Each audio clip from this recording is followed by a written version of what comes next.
काका, तुमन समाज के कौन से नियम और परंपरा के बात करत हो? हाँ, जब कोनो औरत के पति मर जाते ना तो तुमन छोड़ देते हो ला जियत रहीबे मरत रहीबे की के विधवा बना के, है ना?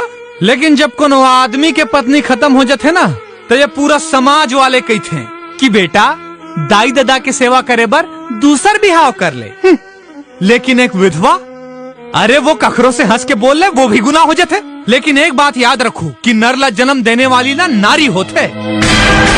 जब घर में बेटा पैदा होते ना तो सब जन खुश हो जाता हो, मिठाई बांटता हो। और जब बेटी पैदा होने वाली रही थे वो लोग कोख में मार डरता। वाह रे तुम्हार समाज के नियम और वाह रे तुम्हार परंपरा। अब जवाब दो मोला, का तुम्हार यही समाज है? किशन सही कहा थे। तैहा के बात ला बैहा लेगे।